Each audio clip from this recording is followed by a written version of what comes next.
Hi guys, and welcome to another That Tech Dad video where I review the tech that you need to save you a ton of cash. Today we're talking smart devices, and in particular the TP-Link Wi-Fi smart plug HS100. I realise a smart plug is not the sexiest or most exciting item to review, but smart plugs are essential for setting up a smart home system. Not all devices released today are smart home compatible, and to get older devices to work on your smart home system, smart plugs are essential. When you can set your lights to come on for you returning from work, automatically start the coffee machine so you have a nice brew waiting for you coming home, then you can start to see how important these devices can become. I love the TP-Link brand. They make some really reliable devices and have good customer service if things go wrong. They are not your cheap knockoff Chinese imports. They are an established brand you can rely on. I have been using two plugs for about 6 months now and they've worked pretty much flawlessly. They usually sit about £20 on Amazon, however I have recently seen them drop to as low as £5, which is crazy cheap. So I've picked up another two and I'll be adding these to my smart home system when they arrive.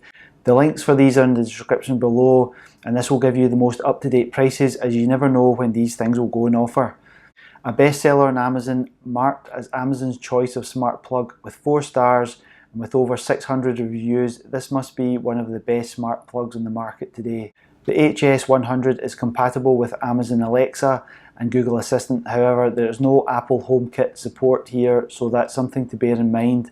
There's no need for an additional hub, which will save you some money in the long run. The HS100 is feature packed. You can control the plug and therefore whatever is plugged into it from anywhere in the world using the app. You can set schedules for the plug to come on and off. Perhaps you're on holiday and want the lights to come on and off throughout the day or the night to make it appear to burglars that you're still home, and you can just shout to Alexa to turn on your plug if you prefer that. You can also use the plug as a timer. For example, you can tell the plug to stay on for only 8 hours and then switch off.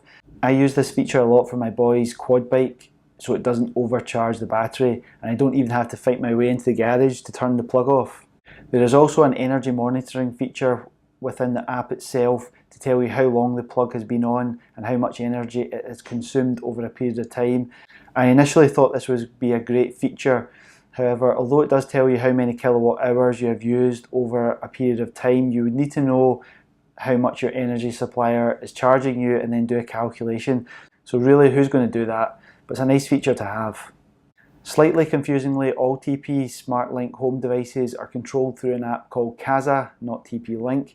The app itself is great and works really well. However, I find unless you're wanting to set up schedules, I usually just control it with my Amazon Alexa.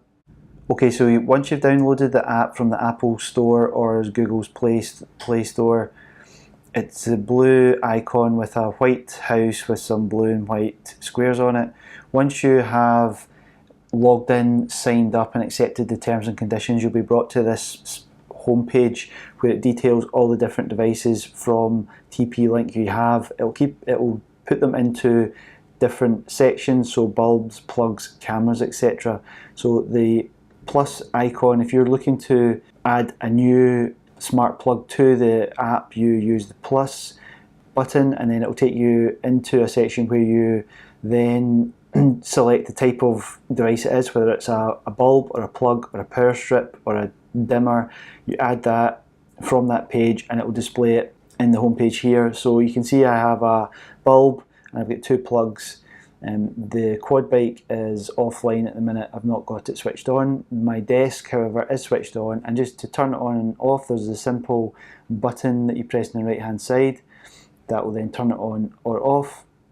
You can then go into the plug itself to get more settings and information about it. Again, you can turn it on or off from here. You can then go into settings to give it a name. So I've called on this one my desk. So that will basically turn on my computer, my light strip, and any other items that I've plugged into a power strip. You tell it where you are in the world, and you can choose an icon for it as well. So you can choose some different icons, or you can physically take a picture of it so it'll display it as it is. So it'll tell you some runtime and energy monitoring features. So it will tell you how long it's been on for today, the past 7 days and past 30 days, which is a nice feature. to have. It tells you how long it's been running.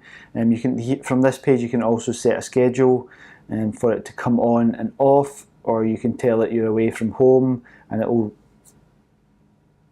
go on and off and repeat over different days if you want. Or you can set a timer for it to say you want the plug to come on after 30 minutes or after 2 hours, or you can switch the plug off after a certain period of time. And it works really well. You can use this from anywhere you have a mobile signal.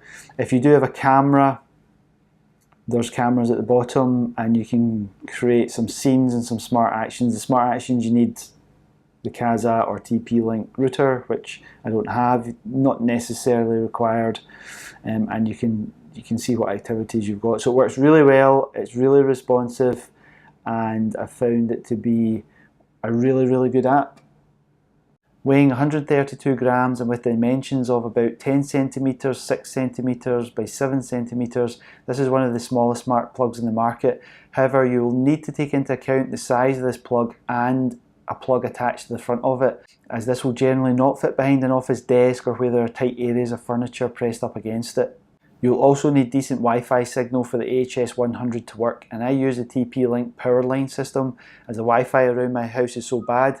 The power link system allows me full speed and full signal strength in every room in my house and works fantastically. The link is in the description in case you're struggling with the Wi-Fi signal in your house too.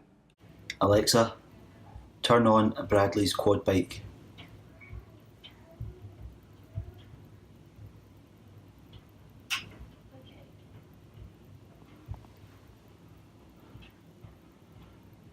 Alexa, turn off Bradley's quad bike. Alexa, turn on Bradley's quad bike.